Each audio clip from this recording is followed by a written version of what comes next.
नमस्कार दोस्तों, मेरा नाम है सनी शर्मा। आज मैं आप लोगों को पीसी की थोड़ी सी नॉलेज देना चाहता हूं कि जो हमारे पीसी लगे होते हैं लैब्स के अंदर, उनको हम लोग जो उसमें कंपोनेंट लगे होते हैं, जैसे ये चीज़ है। आज मैं इसके बारे में बताऊंगा आपको। ये देखिए, कई लोग इसको जो है मॉनिटर आज की डेट में भी बोलते हैं, तो ये मॉनिटर नहीं होता है, ये होता है TFT, थिन फिल्म ट्रांजिस्टर।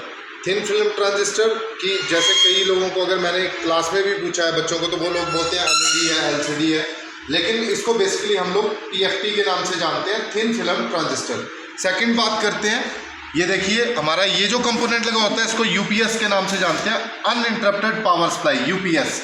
ये किस काम आता है? देखिए इसका काम क्या है। जैसे मान लीजिए एकदम से सडनली लाइट चली जाती है, तो ये वो बैटरी होती है जिसके अंदर 15 या 20 मिनट का बैकअप होता है, ताकि पीसी एकदम से बंद ना हो जाए। क्योंकि अगर हमारा पीसी एकदम से बंद होता है तो उसमें मैक्सिमम चांसेस रहते हैं उसके कंपोनेंट के ख़राब होने के। तो इस करके हम लोग UPS इंस्टॉल करते हैं अपने कंप्यूटर के अंदर, ताकि लाइट जाने के बाद हमारा कंप्यूटर एकदम से बंद ना हो, वो हम लोग उसको प्रॉपरली शट डाउन करें। तो आई होप कि आप UPS के बारे में भी जान गए होंगे। थर्ड वन बात करते हैं CPU, सेंट्रल प्रोसेसिंग यूनिट। तो मैक्सिमम बच्चे या मैक्सिमम लोग सभी इसके बारे में जानते हैं। CPU क्या होता है? CPU सेंट्रल प्रोसेसिंग यूनिट है, जिसके अंदर हमारा motherboard, hard disk, CD-ROM, other component लगे होते हैं जो कंप्यूटर में काम आने वाले होते हैं। तो मैं इसके बारे में आपको थोड़ा सा, जो इसके बैक साइड के पोर्ट रहते हैं उनके बारे में मैं आपको बताना चाहता हूँ। सबसे ऊपर ये जो आपको पंखा दिख रहा है, ये इतना सा स्लॉट होता है, तो इसको हम जानते हैं SMPS के नाम से, switch mode power supply. SMPS, switch mode power supply. इसका क्या काम होता है? देखिए, अगर हम इंटरनल से इसको देखने जाएंगे तो ये इतना सा होता है। SMPS का काम है कंप्यूटर के मदरबोर्ड के हर कंपोनेंट को उन्हीं की रिक्वायरमेंट के हिसाब से करंट प्रोवाइड कराना, दैट इज SMPS।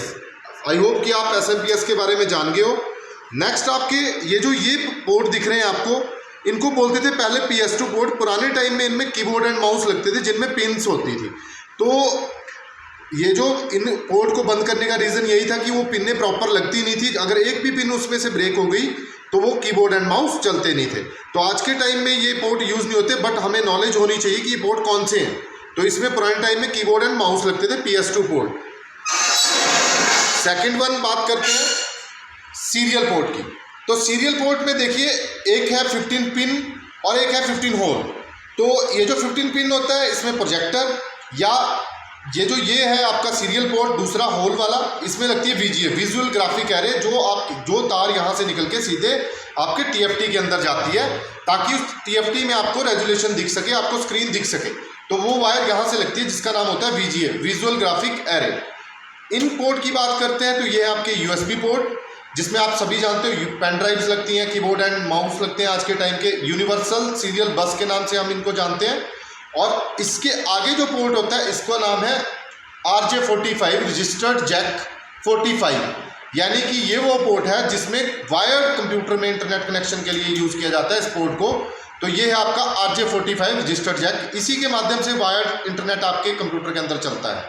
लास्ट में हम बात करेंगे ऑडियो पोर्ट की। ये है हमारे ऑडियो पोर्ट, जिनके थ्रू हम लोग DJ, स्पीकर्स या हेडफोन अपने कान में या ऐसे कहीं भी यूज़ कर सकते हैं ऑडियो के लिए। थैंक यू वेरी मच, धन्यवाद।